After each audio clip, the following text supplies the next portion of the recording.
दोस्तों, स्वागत है आपका हमारी चैनल में। आखिर अब तक कितने कलयुग बीत चुके हैं और आखिर हम कौन से कलयुग में जी रहे हैं? क्या है युगों के चक्र का वास्तविक रहस्य आप देख रहे हैं वास्तु स्टोरी में। तो चलिए अब करते हैं ज्ञान की बात। वीडियो में आगे बढ़ने से पहले हमारे चैनल को सब्सक्राइब अवश्य करें और बेल आइकन जरूर दबाएं। साथ ही कमेंट बॉक्स में जय श्री कृष्ण अवश्य लिखिएगा। हमारे हिंदू धर्म के अनुसार युगों का बदलना युग चक्र पर आधारित होता है। हिंदू धर्म ग्रंथों में 4 युगों का वर्णन किया जाता है, जिसकी शुरुआत सतयुग से होती है। उसके बाद त्रेता युग, फिर द्वापर युग और फिर अंतिम युग यानी कलयुग होता है, जहां पर हम अभी रह रहे हैं। हर एक युग की समाप्ति पर एक नए युग का प्रारंभ होता है और कलयुग की समाप्ति होने पर युगों के चक्र में बदलाव हो जाता है। जिस तरह घड़ी में 12 बजने के बाद एक नए दिन की शुरुआत होती है, उसी तरह इन चारों युगों की अवधि समाप्त होने के बाद एक नए कालचक्र का आरंभ होता है। तो ऐसे में 90% हिंदू आज तक नहीं जानते कि वास्तव में हम जिस कलयुग में रह रहे हैं वह एकलौता कलयुग नहीं है। इससे पहले भी कई सारे कलयुग बीत चुके हैं और आने वाले समय में और भी नए कलयुग का जन्म होगा, जिसका विस्तार से वर्णन हमारे हिंदू धार्मिक ग्रंथों में आज भी मौजूद है। और इसीलिए हमारे हिंदू धर्म ग्रंथ आज की आधुनिक साइंस से कई कदम आगे हैं।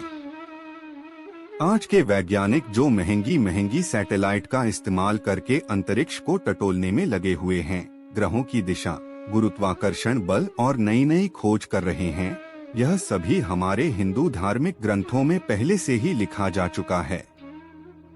फिर चाहे वह धरती से सूर्य की दूरी हो या फिर समुद्र की गहराई हो, सूर्य के 7 घोड़े जो सूर्य की रोशनी को अलग अलग 7 प्रिज्म में बांटते हो, या फिर गॉड पार्टिकल, तो यह संभव है कि अगर धर्म ग्रंथों का बारीकी से अध्ययन किया जाए तो कलयुग की उम्र और कलयुग के चक्र के बारे में पता लगाया जा सकता है। क्योंकि समय एक चक्र है जिसका पहिया लगातार घूमता रहता है और यह एक चक्र पूरा करने के बाद हमारे युग को बदल देता है।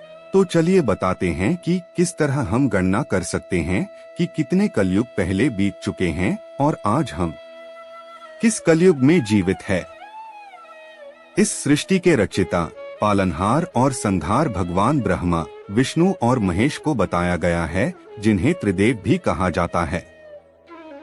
ब्रह्मा जी ने ब्रह्मांड का निर्माण किया है और ब्रह्मांड से ही ब्रह्मा जी का जन्म भी हुआ है। लेकिन हमारी सृष्टि का नियम है कि जिसका जन्म हुआ है उसका अंत होना जरूरी है। इसीलिए जिस तरह ब्रह्मा जी का जन्म हुआ है, ठीक उसी प्रकार उनकी मृत्यु भी हुई है।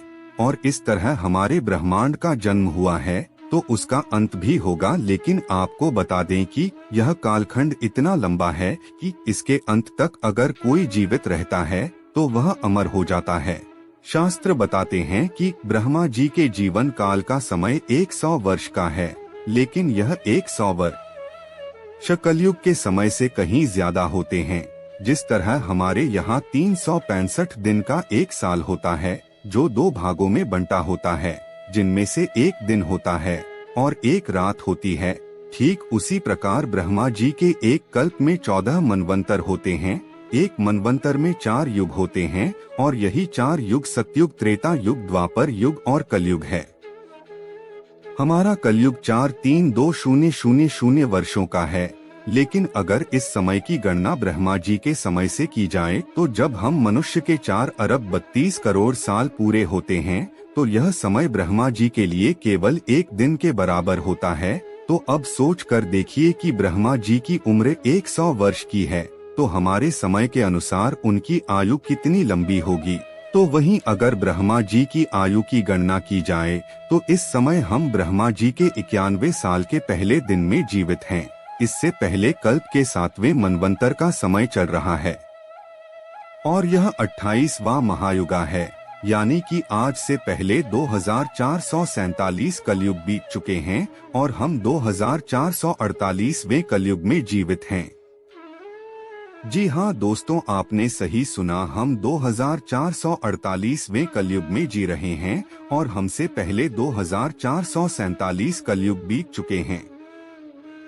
अब आप में से बहुत सारे लोग बोलेंगे कि आखिर ऐसा संभव कैसे है। तो इस विषय से जुड़ी हुई एक कहानी भी हमारे हिंदू धार्मिक ग्रंथों में मौजूद है। वह कहानी है स्वयं काकभूषी जी की। ग्रंथों के मुताबिक लोमस ऋषि के श्राप के कारण काकभूषी कौवा बन गए थे। श्राप से छुटकारा पाने के लिए उन्हें राम मंत्र और इच्छा मृत्यु का वरदान दिया गया था।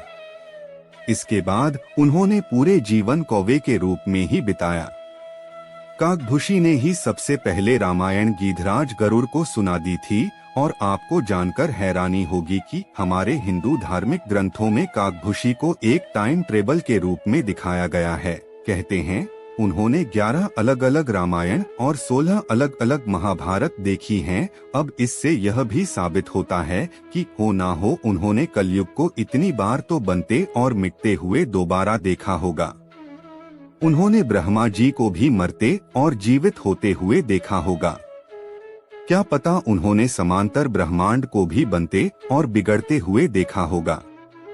क्या पता उन्होंने पैरेलल यूनिवर्स में जाकर एक दूसरी पृथ्वी पर शायद रामायण और महाभारत को घटित होते हुए देखा होगा।